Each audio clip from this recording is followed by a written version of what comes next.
MetroTex is proud to announce the launch of CasePro. MetroTex is partnering with the McKenna Group to bring you this awesome system to manage reports of certain MLS violations. CasePro is the only complete case management system developed specifically for administration to support realtor associations. CasePro is widely used by realtor associations to manage professional standards and arbitration cases. For instance, Texas Realtors uses CasePro to manage reports of ethics violations or requests for arbitration. MetroTex will be the first realtor association to use CasePro to manage reports of MLS violations. CasePro will create effective communications with the complainant and respondent. CasePro will also create efficiencies for those interacting with case files, such as hearing panels and MLS staff. Please note that initially, only two types of MLS complaints can be processed through CasePros. Those two types of complaints are showing violations or super key sharing violations, or violations involving the Clear Cooperation Policy. These types of complaints can result in a hearing before a panel of MLS committee members. Once cases are referred to a hearing, that's where CasePro performs its magic. CasePro will compile the complaint, the response, a history of email notification, case documents, hearing panel communications, and the final decision. And it will be all in one place. So let's step through the process of filing a complaint using CasePro. You will navigate to mymetrotex.com, and then you will go to Matrix MLS Support. Once you go to Matrix MLS Support, you'll find Submit a Clear Cooperation Showing Violation, and once you click on that link, you'll be directed to the landing page to file your complaint through CasePro. Now, to submit a complaint, you have to go through 5 steps, and it's very simple, and we're going to step through that process. We're going to first start by adding a complainant. Throughout the process, if you see the I for information, you can hover over that and it will give you an explanation of what those terms mean. So a complainant is you, the person who's filing the complaint.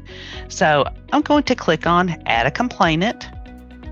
Now, again, as we stated previously, if this is a showing or a super key sharing violation, you will need to enter your name, your first name, your last name, your email address, and your phone number. Those cases cannot be filed anonymously. But if you're filing a Clear Cooperation complaint, you can certainly file an anonymous complaint. And if you want to withhold your name, you can just type in the word anonymous.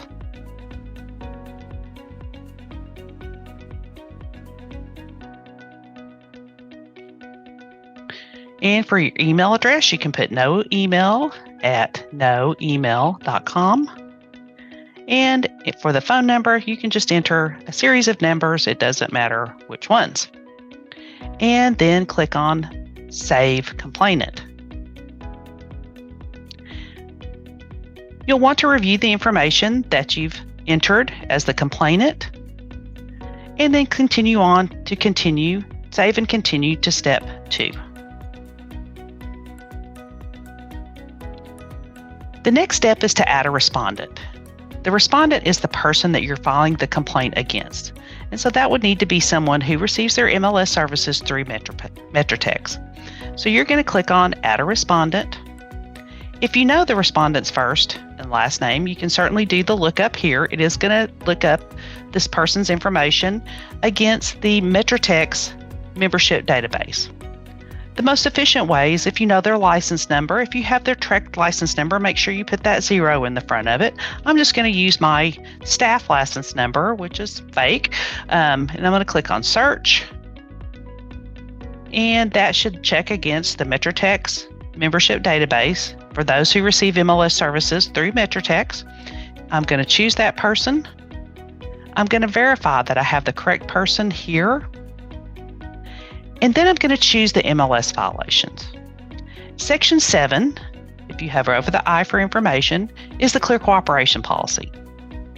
Section 8 of the MLS rules, and then Key Services, Paragraph 4 and Paragraph 9 have to do with key sharing or showing violations. We're going to start with Section 7 on the Clear Cooperation complaint, and we need to provide a narrative or information related to this filing. So why did you file the complaint? So I'm going to type in sign in yard since 6/2/2023, not in MLS as of 6/9/2023. Once I have all the information entered that is a good description of the violation, then I'm going to click on Submit. I'm going to double check the information that I have entered. If I see a mistake, I can actually hit the back button and re-enter the information on that page. So let's continue on to step 3 by clicking on Save and Continue. We now need to provide the evidence of the violation. So for clear cooperation, we're going to need evidence of a sign in the yard, an email blast, social media post. That all has to be saved onto your computer. And I'm going to file a complaint using a sign in the yard, and I'm going to label that as a relevant document. And I'm going to click on Select Files to Upload. And here's the picture of the sign in the yard. I'm going to click on that picture and choose Open. And there's a progress bar that's going to come up. And once it's reached 100%, and now if I have more documents related to the complaint, then I can certainly add those. I can use PDFs, I can use JPEG or PNG. PNG and JPEG are photograph files. PDFs are typically documents. Once I have everything loaded as far as relevant documents, I'm going to save and continue to step 4. Step 4 is simple. It's asking the question if you know if this complaint has been involved in an ethics proceeding. If the answer is yes, you'll choose yes. If it's no, you'll choose no. Click on Save and Continue to step 5.